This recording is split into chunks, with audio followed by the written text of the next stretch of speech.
This channel does not intend to hurt or offend any religious sentiments, beliefs, or faith of any community, caste, creed, or religion. Our sole purpose is to promote awareness about superstitions, hypocrisy, social evils, discrimination, and untouchability in alignment with scientific temperament and rationality. Additionally, this channel strives to promote the true history of India based on archaeological evidence, rational analysis, and scientific facts while rejecting distortions or myths that may misinterpret our past. This channel upholds and promotes the fundamental duty enshrined in Article 51AH of the Indian Constitution, which calls for the development of a scientific temper, humanism, and a spirit of inquiry and reform. Furthermore, we exercise our fundamental right under Article 19(1)(a), which guarantees the right to freedom of speech and expression. Let us work together to build a society rooted in rationality, equality, scientific temperament.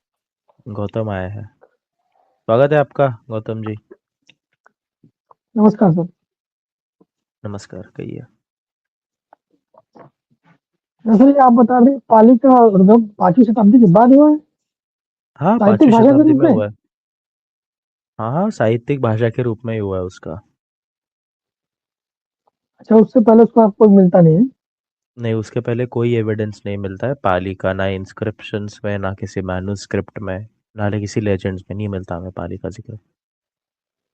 एक writer, एक author है, अभी मुझे उनका exact नाम नहीं आ रहा, she is female. उन्होंने उनकी किताब है री इंटरप्रिटेशन ऑफ अशोकाज इंस्क्रिप्शन, उसमें उन्होंने जो सौरसेनी प्राकृत है और जो मागधी अर्धमागधी प्राकृत है उसको पाली का एक प्रोटोटाइप बताया हुआ है। मुझे उनका नाम याद आता है तो मैं आपको बताऊंगा जरूर।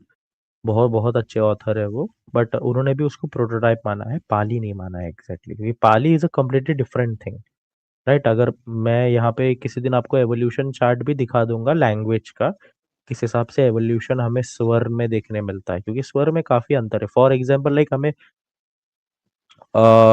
पाली में हम कैसे कहेंगे, बुद्धस्स, बु संयुक्त अक्षर, द और ध, बुद्ध स को अर्ध से जुड़ा हुआ संयुक्त अक्षर है इसमें ज्यादा, बुद्धस्स, ठीक है। संस्कृत में कहना तो इट विल बी बुद्धस्य कि बुद्ध विसर्ग के साथ, लेकिन अगर हमें प्राकृत में कहना तो हम कैसे कहेंगे, बुध, बुध, धनुष वाला ध, बुध, ऐसे आएगा, राइट। वहां पे पूर्णाक्षर आ वाला स्वर जो है बहुत कम देखने मिलता है, जैसे बुद्ध, ये कम देखने मिलता है हमको स्वर। अच्छा, जैसे आज यहाँ की भोजपुरी है, हर आधा किलो 2 किलोमीटर बाद थोड़ा चेंज हो जाता है, वही समझ लीजिए। वही यहाँ डायलेक्ट से से 10 उसका किलोमीटर जाएंगे difference। थोड़ा सा हल्का सा डायलेक्ट चेंज हो जाता है, मतलब वही जैसे प्राकृतिक है एक तरह से। आपके अगर नॉर्थ इंडिया की बात करें, बिहार, यूपी और वो वाला साइड, वहां पे लाजा, राजा को लाजा लिखा हुआ है सम्राट अशोक के इंस्क्रिप्शंस में। अगर आप पैशाची और महाराष्ट्री प्राकृत देखेंगे ना, यहाँ पे कैसा है, लाजा नहीं है, यहाँ पे रान्यो, रायो, रान्यो ऐसा लिखा जाता है राजा को प्राकृत में। डिफरेंसेस है ये लेकिन सिमिलैरिटीज भी बुंदेलखंडी है। टाइप की। यस। हाँ, इधर तो बुंदेलखंड साइड में ऐसा बोलते हैं, राणे हो। राजा लजा जो बोल रहे हैं, लजा इधर बोलते हैं, हम भोजपुरी साइड में थोड़ा मिलता जुलता है। हाँ, हल को हार बोलते हैं, हर हर तो पुराने में भी मिलता है, देखो आज भी हार ही बोला जाता है गाँव देहात में। वैसे तो पूरा वही करता है, पाली प्राकृतिक भाषा ही है, आज भी थोड़ा बहुत चेंज है। आपका आवाज है ना इतना क्लियर नहीं आ रहा है, मैं जितना समझ पा रहा हूँ उतना समझने की मैं कोशिश कर रहा हूँ। ओके, हाँ, अब आ रही है बात? ठीक ठाक आ रही है आपकी आवाज। शायद माइक में कुछ प्रॉब्लम हो गई। हाँ, आपने अगर ईयरफोन लगाया रहेगा तो आप उसको हटा दो, नॉर्मली फोन से बात करो, आप चलेगा। अच्छा, मैं हटा रहा हूँ।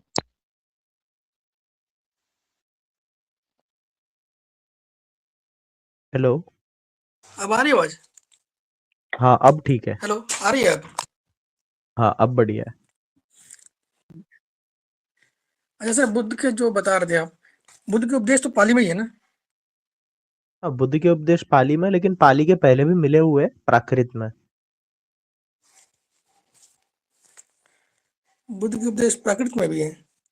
हाँ, सबसे प्राचीन जो मैन्युस्क्रिप्ट है, जैसे प्रज्ञापारमिता सूत्र हो गया, अभिधर्म का कुछ भाग है, धर्म चक्र परिवर्तन सूत्र है, ये मैन्युस्क्रिप्ट जो हमको मिले वो गांधारी प्राकृत में मिले हुए हैं ना। धम्मपद भी गांधारी प्राकृत में मिला हुआ है। महापरिनिर्वाण सूत्र भी है ना पुराना। महापरिनिर्वाण सूत्र भी है। ऐसा कहते हैं कि बुद्ध के उपदेश पाली में थे, लेकिन जब अशोक के समय में उनका लेखन हुआ थोड़ा, तब वो प्राकृत में लिखा गया, क्योंकि अशोक के नहीं, अभिलेख अर्ध प्राकृत में थे। ऐसा ऐसा कभी नहीं होता। ऐसा पाली में तो फिर श्रीलंका में हुआ ना अभय सर, पाली में ट्रांसलेट सिन्हैलिस में हुआ वहां पे। नहीं, फिर 5वीं शताब्दी में गए थे ना यहाँ से मंक, उन्होंने फिर वहां से पाली किया ना पूरा।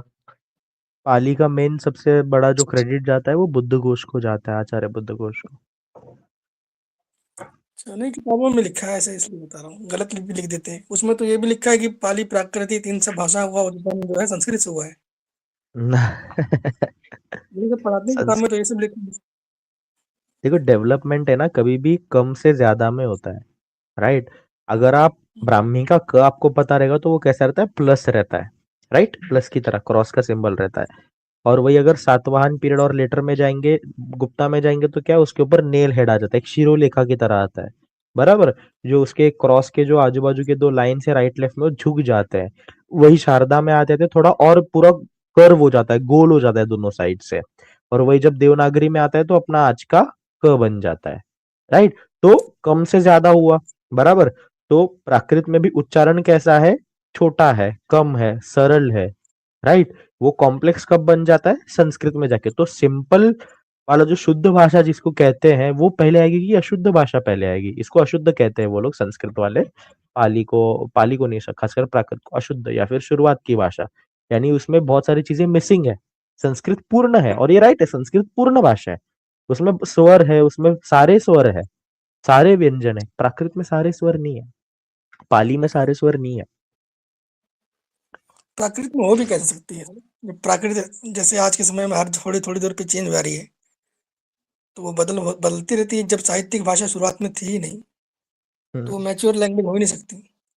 वही। बाद में हुई और होगी जब तो किसी क्षेत्र में। बराबर संयुक्त अक्षर भी प्राकृत में कब आने लगते हैं, जब उसका साहित्यिक इम्पोर्टेंस बढ़ता है कंपैरेटिवली, तब जा करके, राइट। लेकिन जब जैसे जैसे उसमें चेंजेस आने लगते तो वैसे वैसे वो पिजन संस्कृत, हाइब्रिड संस्कृत बन जाती है, राइट।